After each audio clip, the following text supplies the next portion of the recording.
klasik pemasaran, Tommy Hilfiger, ciri khas yang sempat terabaikan. Meskipun tidak terampil secara mencolok dan belum tentu ditonjolkan, logo menjadi unsur penting dalam pengelolaan merek.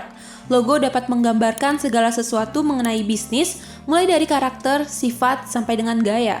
Tommy Hilfiger, produsen pakaian asal Amerika Serikat, pernah melakukan kekeliruan dengan berusaha mengubah logo dan gaya perusahaan.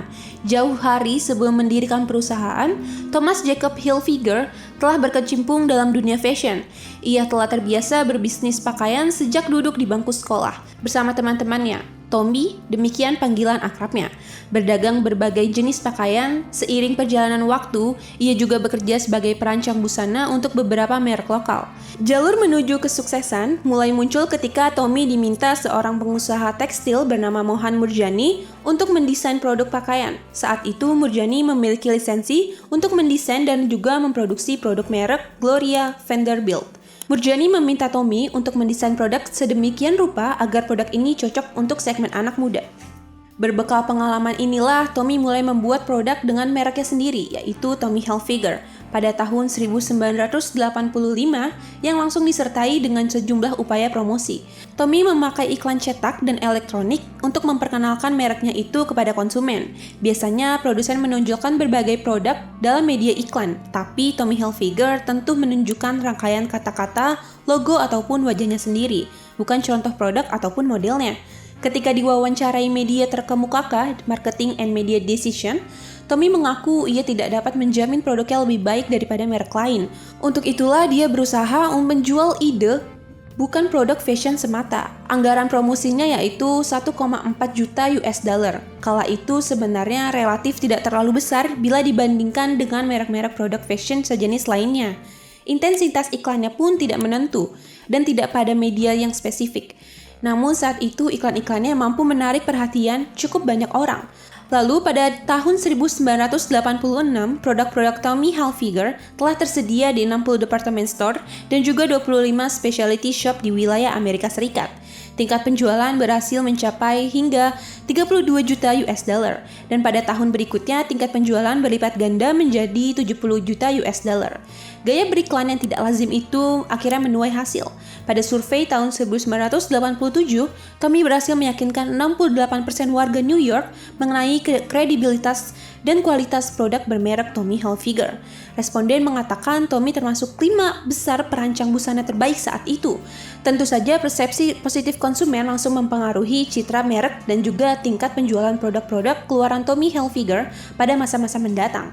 Pada dekade tahun 1990-an, Tommy Hilfiger mengubah sasaran segmen dari ceruk pasar yang terdiri dari konsumen kalangan atas menjadi segmen konsumen kalangan muda yang melek mode. Namun sangat disayangkan langkah ini tidak berjalan mulus dan mengakibatkan masalah serius pada tahun 2000. Harga saham perusahaan yang tadinya bertengger dinilai 40 US dollar per lembar pada Mei 1999 jatuh menjadi 22,62 US dollar per lembar ketika memasuki awal tahun 2000-an. Penjualan terus mengalami penurunan dan beberapa toko di lokasi-lokasi strategis London dan Beverly Hills terpaksa ditutup. Perusahaan juga terpaksa membatalkan beberapa acara pertunjukan fashion. Mengapa bisa seperti ini? Tommy Hilfiger berusaha membuat produk-produk yang trendy dan mengikuti model terbaru di pasar. Sayangnya konsumen tidak memberi tanggapan seperti yang diharapkan. Akibatnya produk dari semua lini secara serentak mengalami permasalahan serius yang berdampak cukup parah seperti diuraikan sebelumnya. Sebelum mengalami permasalahan tersebut, perusahaan memiliki karakter kuat yang tidak dimiliki oleh produsen lain. Logo khas Tommy Hilfiger yang berwarna merah, putih, dan biru menjadi identitas yang selalu terlihat dan menempel secara mencolok di semua produknya. Warna merah, putih, dan biru ini juga merupakan representasi keamerikaan yang akhirnya menjadikan Tommy Hilfiger produk khas masyarakat Amerika Serikat. Sayangnya perusahaan tergiur menyaingi beberapa merek pakaian lain yang menunjukkan ketrendian. Manajemen Tommy Hilfiger melakukan beberapa perubahan pada produk, termasuk mengecilkan ukuran logo dan juga berusaha mengubah produk yang lebih mudah diterima kalangan muda seperti yang dilakukan oleh Gucci dan juga Prada. Manajemen Tommy Hilfiger juga memutuskan masuk ke pasar yang lebih massal dan membuat formula bisnis yang akhirnya ditiru oleh Polo dan juga Nautica. Pada saat yang sama, Tommy Hilfiger akhirnya juga bersaing dengan Nike dan juga Adidas. Semua itu mengakibatkan positioning Tommy Hilfiger menjadi kurang jelas dan sulit bersaing. Memang pada awalnya upaya perubahan ini menunjukkan hasil positif, tapi sifatnya hanya sesaat. Terlepas dari apa yang terjadi, Tommy Hilfiger tetap berambisi menggarap pasar konsumen dari segmen paling atas dengan meluncurkan lini produk baru bermerek Red Label. Saat melakukan persiapan pembukaan cabang di London dan Beverly Hills, baru disadari adanya suatu kesalahan. Akhirnya toko di London ditutup setahun penuh karena belum ditemukannya solusi terkait dengan permasalahan ini. Dan sejak tahun 2001, Tommy Hilfiger mencoba mengkoreksi kesalahan dan berupaya kembali ke awal dengan mengembalikan ciri khas, gaya, dan juga logo ke konsep semula. Hasilnya, sebagian besar konsumen setia dan investor kembali menerima merek perusahaan dengan baik. Pembelajaran ini sangatlah mahal bagi manajemen Tommy Hilfiger.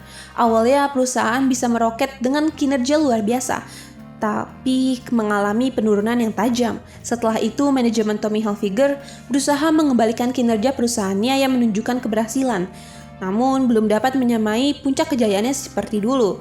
Kasus ini juga menunjukkan bahwa perusahaan memang sebaiknya tidak melenceng terlalu jauh dari karakter utamanya yang menjadi ciri khas perusahaan. Perusahaan perlu mempertimbangkan menahan diri agar tidak berkompetensi dengan para pesaing lainnya yang berada di lahan yang berbeda.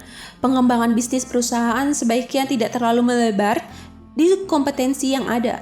Perusahaan juga harus sangat berhati-hati dalam mengaplikasikan logo, termasuk yang terkait dengan perubahan ukuran dan juga penempatan. Kesalahan aplikasi logo dalam kondisi tertentu dapat memberikan dampak negatif secara signifikan bagi perusahaan.